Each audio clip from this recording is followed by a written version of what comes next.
टिओबी का ग्याङहरू र यी खरानेका सन्तानहरू र अर्को के अरे सहकारी ठगहरू यिनीहरू स्पष्टका साथ मैले अहिले पनि भन्न चाहन्छु विदेशमा रहेका नागरिकलाई मैले विदेशमा रहेका सबै नेपालीलाई कुरा बुझ्दैनन् भनेको होइन साथीहरू।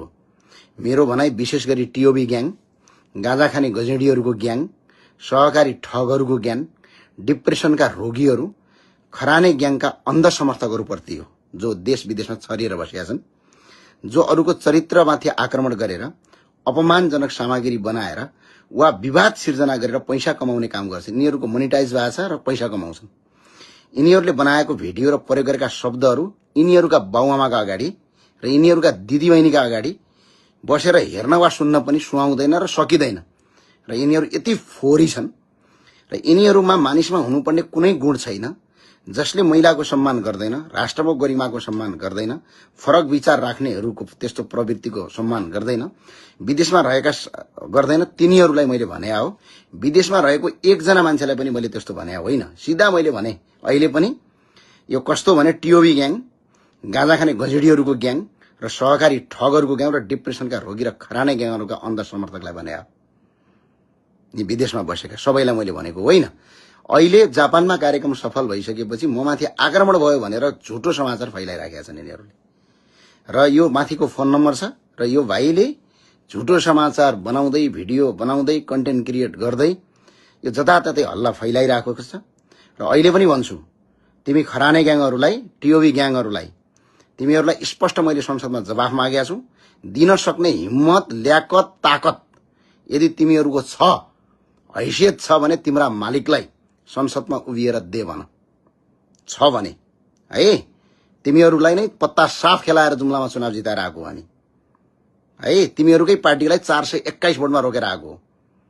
त्यो भए हुनाले अहिले म स्पष्टका साथ भन्न चाहन्छु तिमीहरूको दयामा आएको होइन, तिमीहरूको निगाहमा आएको होइन र कुनै पनि हामीले सरकारको राजीनामा मागेको होइन। खराने ग्याङहरूलाई स्पष्टका साथ भनेको कालीकोटको भिरमा मान्छे मरेपछि त्यसको जिम्मेवारी टिओबी ग्याङको सरदारले लिनुपर्छ। स्पष्टका साथ हामीले भनिराखेका छौँ, क्लियरका साथ भनिराखेका छौँ। यदि हिम्मत र दम छ भने सदनमा जवाफ दे भन।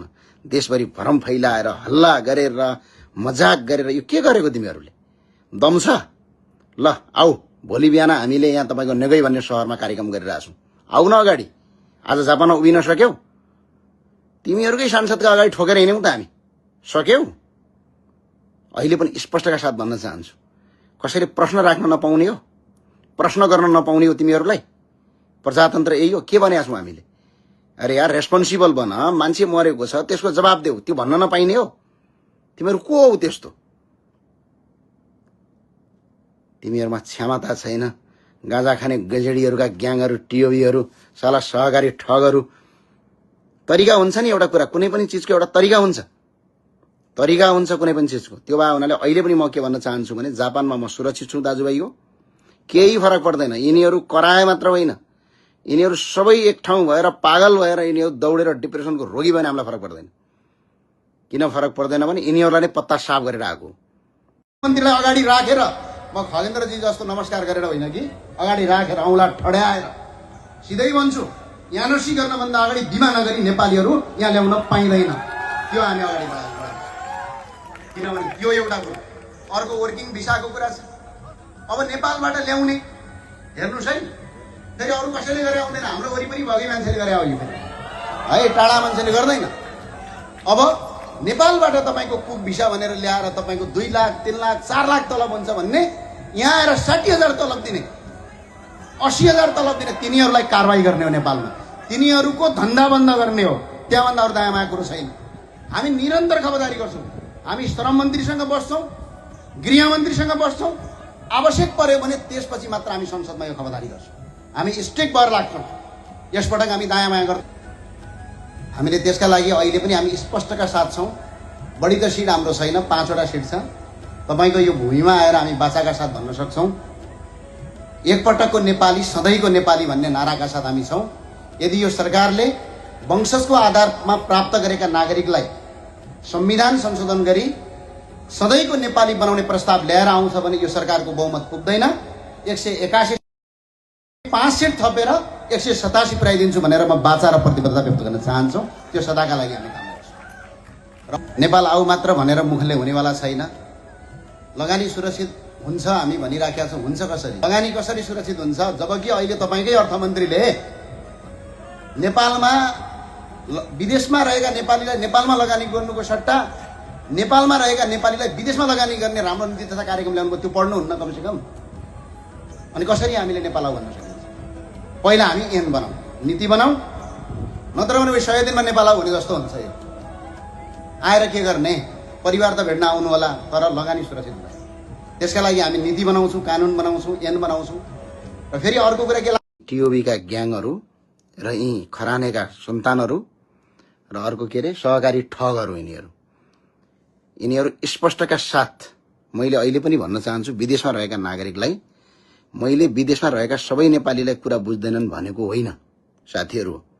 मेरो भनाइ विशेष गरी टिओबी ग्याङ, गाँजा खाने गजेडीहरूको ग्याङ, सहकारी ठगहरूको ग्याङ, डिप्रेसनका रोगीहरू, खराने ग्याङका अन्ध समर्थकहरूप्रति हो, जो देश विदेशमा छरिएर बसेका छन्, जो अरूको चरित्रमाथि आक्रमण गरेर अपमानजनक सामग्री बनाएर वा विवाद सिर्जना गरेर पैसा कमाउने काम गर्छ। यिनीहरूको मोनिटाइज भएको छ र पैसा कमाउँछन्।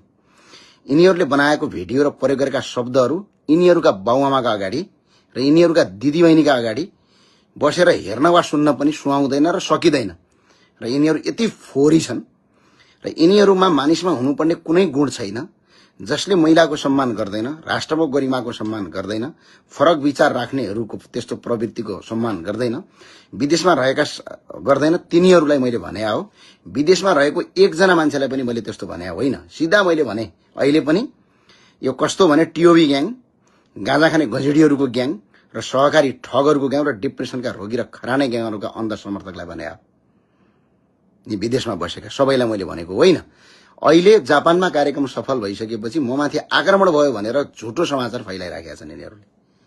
र यो माथिको फोन नम्बर छ र यो भाइले झुटो समाचार बनाउँदै, भिडियो बनाउँदै, कन्टेन्ट क्रिएट गर्दै यो जताततै हल्ला फैलाइरहेको छ। र अहिले पनि भन्छु, तिमी खराने ग्याङहरूलाई, टिओबी ग्याङहरूलाई, तिमीहरूलाई स्पष्ट मैले संसदमा जवाफ मागेका छु। दिन सक्ने हिम्मत, ल्याकत, ताकत यदि तिमीहरूको छ, हैसियत छ भने तिम्रा मालिकलाई संसदमा उभिएर दे भन। छ भने है तिमीहरूलाई नै पत्ता साफ खेलाएर जुम्लामा चुनाव जिताएर आएको हामी है। तिमीहरूकै पार्टीलाई 421 भोटमा रोकेर आएको हो। त्यो भए हुनाले अहिले म स्पष्टका साथ भन्न चाहन्छु, तिमीहरूको दयामा आएको होइन, तिमीहरूको निगाहमा आएको होइन र कुनै पनि हामीले सरकारको राजीनामा मागेको होइन।